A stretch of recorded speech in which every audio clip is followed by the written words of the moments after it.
ఇప్పుడు ట్రంప్ వచ్చాడని చెప్పి బెదురుతుందా అనే అంశానికి సంబంధించి ఓకే, అది వేరే అవ్వచ్చు. ఇప్పుడు నేటో దేశాలు కూడా అమెరికా స్వరం అందుకోవడాన్ని ఎలా చూడాలి?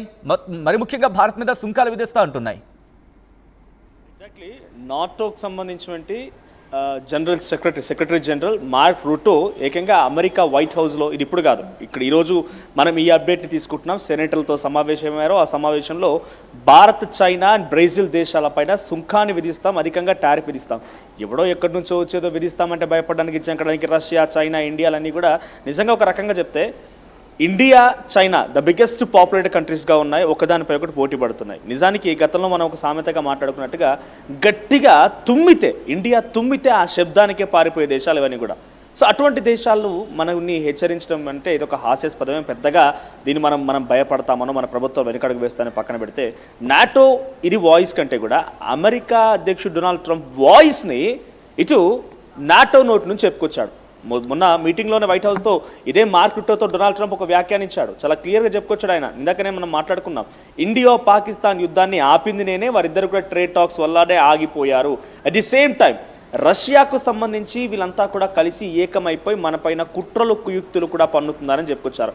ఎగ్జాక్ట్గా సచిన్, ఒక 1 month back US commerce secretary Harvard Lutnick అనేటువంటి వ్యక్తి యుఎస్ అండ్ ఇండియా మధ్య ఉన్నటువంటి ఆ రిలేషన్షిప్ సంబంధించి ఒక మీటింగ్ జరిగింది. ఆ మీటింగ్లో హార్వర్డ్ లుట్నిక్ ఏం మాట్లాడారంటే, మీరు అంటే ఇండియాని మీరు చేసేటువంటి కొన్ని తెలిసి తెలియని పనులు అటు అమెరికాకి ఇబ్బందులు తలెత్తుతున్నాయి, అమెరికా ఇబ్బంది అంటే వాళ్ళు చెబితేనే వినాలి, వాళ్ళు అనుకున్నదే నిజం, వాళ్ళు అనుకున్నదే వాస్తవం, వాళ్ళు అనుకున్నదే ఏదో అంటూ ఉంటారు. వాళ్ళకి సమస్య వస్తే ప్రపంచపు సమస్య, ప్రపంచానికి సమస్య వస్తే మాత్రం వాళ్ళ సమస్య కాదు. మరి ముఖ్యంగా ఏషియా సమస్య వస్తే మాత్రం వాళ్ళకి సంబంధం లేదు. ఎస్, ఎగ్జాక్ట్లీ అలానే వ్యవహరిస్తుంది ఇప్పుడు అమెరికా కూడా. సో అందితే జుట్టు లేదంటే కాళ్ళు, అలానే అమెరికా ముందుకు వెళ్తోంది. సో డొనాల్డ్ ట్రంప్ వస్తే ఏదో మారుతుంది, డొనాల్డ్ ట్రంప్ వస్తే ప్రపంచ శాంతి కలుగుతుంది, డొనాల్డ్ ట్రంప్ వస్తే బంగారం ధరలు తగ్గుతాయి, డొనాల్డ్ ట్రంప్ వస్తే ఏమో జరిగిపోతుందని చెప్పి ప్రపంచ దేశాలంతా ఒక రకంగా ఆశించాయి. దాంట్లో డెఫినెట్గా అవునన్నా కాదన్నా మనం అంగీకరించకపోయినా మెజారిటీ ఇండియన్స్ కూడా ఆలోచించిన విధానం అదే. కానీ డొనాల్డ్ ట్రంప్ వచ్చేరాగానే ఏమైపోయింది, అందరికీ కాళ్ళకు సంఖ్యలేయాలు, కాళ్ళు చేతులు కట్టి పక్కన పడేయడాలు, లేకపోతే ఫ్లైట్లో పంపించడాలు, ఇప్పుడు ఏకంగా ఇండియాని హెచ్చరించే పరిస్థితి కూడా దారితీసింది. ఇండియాని చాలా స్ట్రాంగ్గా వార్నింగ్ ఇస్తుంది. హార్వర్డ్ లుట్నిక్ ఏమన్నారంటే, 1-to-1 టేబుల్ పై కూర్చొని మనం మాట్లాడుకుందాం, అమెరికాకి ఇండియాకి మధ్య సత్సంబంధాలు, మీకేం కావాలి చెప్పండి అని ఏమంటున్నారు, మీకేం కావాలి చెప్పండి పడేస్తాం. ఈ రకమైనటువంటి లాంగ్వేజ్ నేను ఒక రకంగా మాట్లాడిగానే మనం భావించాలి. మీకేం కావాలి చెప్పండి పడేస్తాం. అంతేగాని మీరు బ్రిక్స్తో కలిసి వెస్టర్న్ కంట్రీస్ సంబంధించినటువంటి కరెన్సీపై ఆధారపడకుండా వెస్టర్న్ కంట్రీస్ పైన మీరు కొంత ఇబ్బంది గురి చేసే విధంగా, మరి ముఖ్యంగా అమెరికాకి ఇబ్బంది గురి చేసే విధంగా మీరు రష్యాతో సత్సంబంధాలు పెట్టుకోవడం ఏంటి? రష్యాతో S-500లో మనం జాయింట్ వెంచర్లో భాగంగా S-500ని రూపొందించబోతున్నాం అనేటువంటి ఒక చర్చ జరుగుతుంటే, మీరు వారి దగ్గర ఆయుధాలు కొంటున్నారు, వారి దగ్గర చమరు కొనుగోలు చేస్తున్నారు, వారి దగ్గర మీరు మాట్లాడుతున్నారు, వారితో సత్సంబంధాలు కొనసాగిస్తున్నారు. ఇది డెఫినెట్గా మాకు ఇబ్బంది కలిగించే అంశంగానే ఉంది. మనం 1-to-1 టేబుల్ పై మాట్లాడుకుందాం. భారతీయ ప్రజల్ని డొనాల్డ్ ట్రంప్ మంచి వాళ్ళకి అభివర్ణిస్తున్నారు. డొనాల్డ్ ట్రంప్ చెప్తున్న మాటల్లో భారతీయ ప్రధాని మోదీ కూడా నా మంచి మిత్రుడు అంటున్నారు. ఆ భావాన్ని మీరు పక్కన పెట్టకండి, మీరు తప్పుగా భావించకండి. మీరు అలాగే మాతో స్నేహభావంతో ఉంటే ఓకే, లేదంటే మీకు ఇబ్బందులు పడతాను డైరెక్ట్గా వార్నింగ్ ఇచ్చారు ఆయన. ఆ తర్వాత డొనాల్డ్ ట్రంప్ ఏమన్నారంటే, ఇప్పుడు భారత్ పైన సుంకాలు పెంచుతానన్నాడు. భారత్ ప్రత్యేకమేం కాదు, ఏకంగా మోదీని పక్కన పెట్టుకొని భారత్ నాకు ప్రత్యేకమేం కాదు, భారత్ ఏ రకంగా అయితే సుంకాలు విధిస్తుందో నేను కూడా సుంకాలు విధిస్తాను అని చెప్పే రకంగా డైరెక్ట్గా మోదీ పక్కన కూర్చోబెట్టుకొని మాట్లాడడం. ఆ తర్వాత ఇండియాకి యాపిల్ కంపెనీ, శాంసంగ్ లాంటి కంపెనీలు వస్తుంటే వారిపైన రావద్దని చెప్పి ఉటకించి చెప్పడం, అట్ ది సేమ్ టైం వస్తే సుంకాలు కట్టాలని చెప్పడం. ఇప్పుడు ఏకంగా నాటో దేశాల నుంచి కూడా ఆయన వాయిస్, అంటే ఆయన మదిలో మాటలు డైరెక్ట్గా నాటో కంట్రీస్ డిక్లేర్ చేస్తున్నాయి. డొనాల్డ్ ట్రంప్ కూడా మాట్లాడాడు బహిరంగంగానే. కానీ మళ్ళీ ఇప్పుడు నాటో కంట్రీస్ సపోర్ట్ కూడా తీసుకొని భారత్ని హెచ్చరించే ప్రయత్నం, భారత్, చైనా, రష్యాని హెచ్చరించే ప్రయత్నం. ఇక్కడ ఒకటే వాళ్ళ టార్గెట్, భారత్ని, చైనాని ఇబ్బందులకు గురి చేయడం కంటే కూడా రష్యాని అణగదొక్కడం. ఎలాగైనా భారత్, చైనాలు కూడా పోటీ పడుతున్నాయి. కానీ అమెరికాతో ఇప్పుడున్నటువంటి బిగ్గెస్ట్ పోటీ ఎవరితో అంటే రష్యాతో. రష్యా ముందుకు వెళ్తోంది, ఆయుధపరంగా ముందుకు వెళ్తోంది, సెల్ఫ్ రిలయన్స్ కోసం ప్రయత్నం చేస్తోంది, ఉక్రెయిన్ పైన దాడులు చేస్తోంది. కాబట్టి నాటో దేశాలతోని ఇప్పుడు ఏం చెప్పించారు, మీరు రష్యాతో స్నేహబంధాన్ని తక్కువ చేయండి. గతంలో అమెరికా చెప్పింది, ఇప్పుడు నాటో దేశాల నుంచి మార్క్ రూటే చెప్తున్నాడు, మీరు రష్యాతోని చమురు కొనడం ఆపేయండి, రష్యాతో ఆయుధాలు కొనడం ఆపేయండి, ఒక రకంగా రష్యాని ఆర్థికంగా ఇబ్బందుల పాలు చేయండి.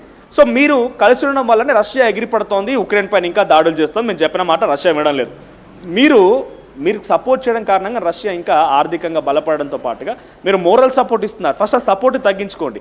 ఇకపైన ఆ రకంగా చేయకపోతే మీరు చేయడం కారణంగానే రష్యా, ఉక్రెయిన్ ఇంకా తీవ్రతరం అవుతుంది. కాబట్టి మీ పైన కూడా చాలా సీరియస్గా రియాక్ట్ అవుతామని చెప్పి మార్క్ రూటే చెప్తున్నాడు. వాడు ఎవడు చెప్పినా, ఎటువంటి భాష మాట్లాడినా, ఏ రకంగా మాట్లాడినా కూడా భారత్ కానీ, చైనా కానీ, రష్యా కానీ. ఇప్పుడు ఎవడో ఆ నాటో దేశాలకు కదా అమెరికా కాళ్ళపై పడితే, పాకిస్తాన్ కదా అమెరికా కాళ్ళపై పడితే వాళ్ళకు కనీసం జీవనం లేనటువంటి సిచ్యువేషన్ నుంచి మన భారత్ అలా సిచ్యువేషన్ లేదు. సెల్ఫ్ రిలయంట్గా ఉంది. ఇండిజినియస్ వెపన్స్ కోసం మనం ప్రయత్నం చేస్తున్నాం. మనకు రష్యా సహకారం అందిస్తోంది. అంతో ఇంతో రష్యా సపోర్ట్ తీసుకుంటూనే ఉన్నాం. ఇండిజినస్ వెపన్స్ ఉన్నాయి, మనకు సెల్ఫ్ రిలయంట్గా ఉంది. మన పెద్దగా ఒక దేశంపై ఆధారపడకుండానే సెల్ఫ్ రిలయన్స్తో పాటుగా స్వదేశీ మూవ్మెంట్ అనేది చాలా స్ట్రాంగ్గా తీసుకెళ్ళి, అంటే మన లోపల ఇక్కడ కాదు అంటే ఇక్కడ ఒక క్వశ్చన్ రైజ్ అవుతుంటుంది. వీళ్ళ ధైర్యం ఏంటి, వీళ్ళ బలుపు ఏంటి? ఎందుకంటే నాటో దేశాలన్నీ కట్టగలిపి చూసుకుంటే మహా అయితే 93 కోట్ల మంది ఉంటారు అంతే. వాళ్ళ పాపులేషన్ 93 కోట్లు. పోనీ బ్రిక్స్కి సంబంధించి మాట్లాడుకుంటే ఒకటి కదా రెండు కదా ఏకంగా 330 కోట్ల జనాభా. అంటే వాళ్ళకన్నా 3 రెట్లు ఎక్కువ. వీళ్ళ బలుపు ఏంటి, ఏం చూసుకుని వీళ్ళ బలుపు వీళ్ళ అంటే ఏదో అంటూ ఉంటారు కదా, చిన్న వాపునేదో వాళ్ళ బలుపు కింద భావిస్తున్నట్టు భావించాలి ఎక్కడేదో. బట్ ఎగ్జాక్ట్గా వాపును చూసి అది బలుపు అన్నట్టుగా, లేకపోతే అహంకారం పూరితంగా పోతుంది. వీళ్ళకి ఉన్నటువంటి సపోర్ట్ కానీ బలం ఏం కాదు. బలం ఒకే ఒక్కడు, అహంకారపూరితమైనటువంటి ట్రంప్ మాత్రమే వాళ్ళ బలం.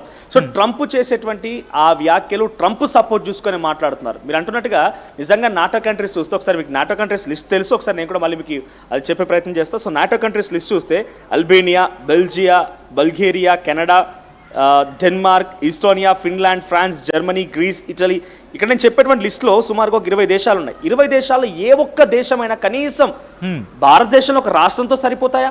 భారతదేశంలో ఒక రాష్ట్రంతో సరిపోతాయా? కనీసం ఇక్కడ మనకున్నటువంటి జనాభా గట్టిగా తుమ్మితే ఆ సౌండ్కే, ఆ శబ్దాలకే ధ్వనించి చచ్చిపోయేటువంటి దేశాలు అవన్నీ కూడా. అంటే వాళ్ళని తప్పుపడడం అని కాదు, బట్ బికాస్ నాటో దేశాలు ఈ రకంగా హెచ్చరిస్తున్నాయంటే భారత్ వెనకడుగు వేయడం అంటే వాళ్ళు రష్యాను దెబ్బ కొట్టాలని చెప్పి భారత్ ఏదో భయపడుతుంది కదా అనే రకంగా హెచ్చరికలు జారీ చేస్తున్నారు. కానీ నేటో దేశాల గురించి మాట్లాడుకున్నప్పుడు మనోజ్, సాధారణంగా వీళ్ళ బతుకు గురించి మాట్లాడుకో, బహుశా ఇది క్వశ్చన్ చేయడం నీడ్ ఆఫ్ ద అవర్ అనుకోవాలి.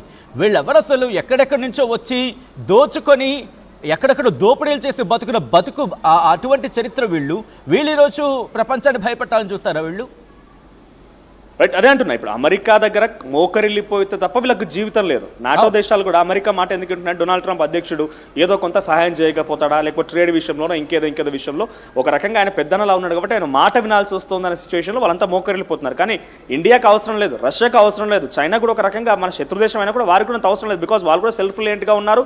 అక్కడ ఒక చిన్న అప్లికేషన్, ఆర్టిఫిషియల్ ఇంటెలిజెన్స్ ద్వారా చేసేటువంటి ఒక చిన్న అప్లికేషన్ తయారు చేస్తేనే అమెరికా షేర్స్ కుప్పగొలిపాయి. అది అమెరికా పరిస్థితి. అంటే ఏ రకంగా అయినా కూడా మనం చేసే ఒక్కొక్క చర్య అమెరికాని మించిపోతున్నాం, అమెరికాని దాటేసిపోతున్నాం అనే రకంగా వారంతా బాధపడుతున్నారు. కాబట్టి నాటో దేశాలతోని భారత్ని హెచ్చరించి రష్యాకి దూరం చేసి రష్యాని ఆర్థికంగా పూర్తిగా తొక్కిపెట్టి తర్వాత వాళ్ళు రష్యాని టేక్ ఓవర్ చేసి ఉక్రెయిన్పై యుద్ధాన్ని ఆపేయడంలో విజయం సాధించాలనుకుంటున్నారు. ఇక్కడ ఒకటే చాలా క్లియర్గా, అయితేనేమో యుద్ధాన్ని రెచ్చగొట్టాలి, లేదంటే ఆపేయాలి. సో రెచ్చగొడితే రష్యా డైరెక్ట్గా ఇంకా రెచ్చిపోయి కిమ్ సహాయం తీసుకుని అవసరమైతే న్యూక్లియర్ వెపన్ వేయడానికి కూడా సిద్ధంగా ఉంది రష్యా. కాబట్టి రష్యాని రెచ్చగొట్టడం కంటే కూడా దాన్ని ఆర్థికంగా స్థితిగతులను పూర్తిగా సామభేద దండోపాధ్యాయులు అంటారు కదా, ఆ రకంగానే ఇప్పుడు అమెరికా అధ్యక్షుడు డొనాల్డ్ ట్రంప్ కానీ నాటో వ్యవహరిస్తున్నట్టుగా చాలా క్లియర్గా అర్థమవుతుంది సచిన్.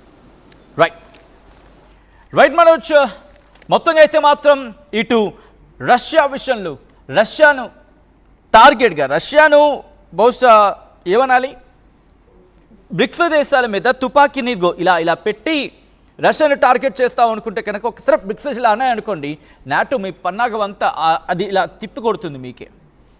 ఎందుకంటే మీ వేషాలు, మీరు వేసే వెధవేషాలు, మీరు చేపట్టే ఆ దోపిడీ చర్యలు, మీరాడే దొంగ నాటకాలు ప్రపంచానికి తెలుసు. మీరు సోకాల్డ్ మీరు ఎటువంటి నాటకాలు ఆడతారో ప్రపంచానికి తెలియదా? ఒక్కసారి నాటో దేశాలు మీకు కనుక నా తెలుగు అర్థమైతే వెళ్ళి ఒక్కసారి మీ ఆర్థిక వ్యవస్థను ఇలా ఆ 2 పేపర్లకు వచ్చి అటు ఇటు తిరగేయండి. గత 10 ఏళ్లలో మీ బతుకు ఎంట బయటపడిపోతుంది. నేను ఎక్కువ మాట్లాడి గత 10 ఏళ్ళు ఒక్కసారి తిరగేసుకోండి.